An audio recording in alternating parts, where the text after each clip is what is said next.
হেই, বিশ্ববিদ্যালয়ে ভর্তি পরীক্ষার্থী ভাই বোনেরা, তোমরা কি মনে করেছো আমার মন খারাপ সেই জন্য আমি জঙ্গলাবৃত স্থানে বসে আছি? না, আমি একটা গোলক দাদা নিয়ে ভাবতেছিলাম, যেটা কিনা একজন বিশ্ববিদ্যালয়ে ভর্তি পরীক্ষার্থী তখনই ভাবে যখন সে পরিশ্রম করে কোনো পাবলিক বিশ্ববিদ্যালয়ে চান্স পায় না। আবার তার বিপরীতে যে সহপাঠীটি বব ঘুরেছিল, সে সারা বছর ঘোরাফেরা করে, সে কিন্তু অনায়াসে পাবলিক বিশ্ববিদ্যালয়ে চান্স পেয়ে যায়। তো একজন বিশ্ববিদ্যালয়ে ভর্তি পরীক্ষার্থী বিশ্ববিদ্যালয়ে চান্স হয় সেটা পরিশ্রম নাকি ভাগ্যের মাধ্যমে, সেই বিষয়টায় আমি ভাবতেছিলাম যে তোমাদের সাথে শেয়ার করি। কারণ তোমরা কিন্তু অলরেডি বিভিন্ন পাবলিক বিশ্ববিদ্যালয়ে ভর্তি পরীক্ষা দিয়ে ব্যর্থ হয়ে এগুলো দাদা আটকে আছো, কিংবা ভবিষ্যতে তোমরা যারা পাবলিক বিশ্ববিদ্যালয়ে ভর্তি পরীক্ষা দিবে, ভর্তি পরীক্ষা দিয়ে যাতে এই গোলক দাদা আটকে না থাকতে হয়, সেই জন্য তোমাদের এই ভিডিওটা আজকে না টেনে দেখতে হবে। প্রথমে আমি কথা বলবো যে পরিশ্রম নিয়ে। দেখো, বিশ্ববিদ্যালয় পর্যায়ে যে ভর্তি পরীক্ষাগুলো অনুষ্ঠিত হয় সেগুলো কতগুলো প্রশ্নের মাধ্যমে একটা প্রতিযোগিতামূলক পরীক্ষা। আর সেই প্রশ্নগুলো সমাধান করার জন্য একজন পরীক্ষার্থীকে লেখাপড়া করে পরিশ্রম করে কিন্তু সেই প্রশ্নগুলো সমাধান করার মাধ্যমে তার পাবলিক বিশ্ববিদ্যালয়ের চান্সটা নিশ্চয়ন করতে হয়। সে পরিশ্রম করা অর্থাৎ লেখাপড়া করা পাশাপাশি তার আনুষঙ্গিক যে পরিশ্রমগুলো রয়েছে সেই পরিশ্রমগুলো করা ছাড়া কোনোভাবেই কিন্তু এই পাবলিক বিশ্ববিদ্যালয়ে চান্স পাওয়া তার সম্ভব নয়।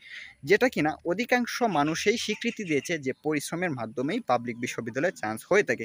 তো I think that they are correct. আমি তাদের সাথে দ্বিমত পোষণ করতেছি না যে পরিশ্রম করার মাধ্যমে একজন বিশ্ববিদ্যালয়ে ভর্তি পরীক্ষার্থী তার চান্সটা নিশ্চয়ন করতে পারে। তো এই গেল এক পরিশ্রম। ২ নাম্বার বিষয় হচ্ছে যে ভাগ্য। যে ভাগ্যের বিষয়টা কি? ভাগ্য একটা বিমূর্ত বিষয়, যেটা আমরা ধরে নিয়েছি যে সৃষ্টিকর্তা কর্তৃক নির্ধারিত। আমাদের জন্মের পূর্বে থেকেই উনি আমাদের জন্য এটা ফিক্স করে দিয়েছে। তুমি যে ধর্মের অনুসারী হও না কেন, তোমাকে এই ভাগ্যটা বিশ্বাস করতে হবে।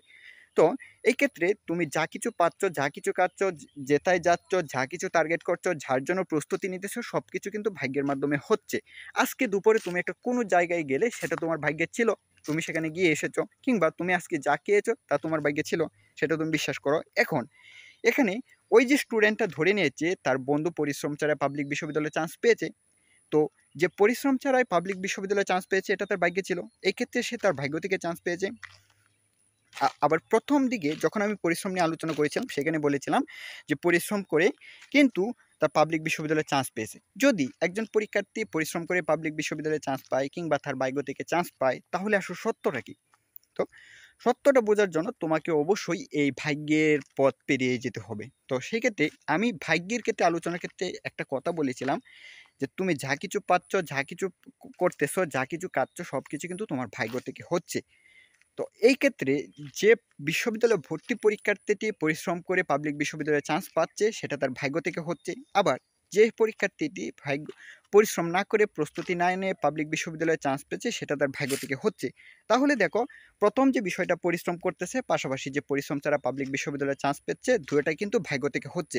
তাহলে তুমি যেভাবে পাবলিক বিশ্ববিদ্যালয়ে চান্স পাও না কেন, সেটা হোক পরিশ্রম করার মাধ্যমে কিংবা পরিশ্রম ছাড়া, তাহলে সবটাই কিন্তু তোমার ভাগ্য থেকে হচ্ছে। তো এখন আমার এই কথা শুনে হয়তো তোমরা ধরে নেবা যে যদি লাখ থেকেই হয় তাহলে পরিশ্রম করে প্রস্তুতি নিয়ে লাভ কি?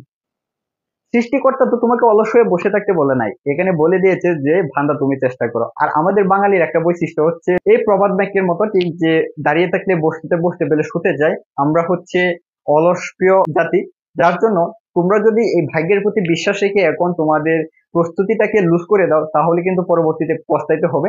জাস্ট আমি শুধু তোমাদেরকে এই গোলক দাদার আইডিয়াটা তোমাদের ক্লিয়ার করার জন্য একটু ধারণা দিলাম।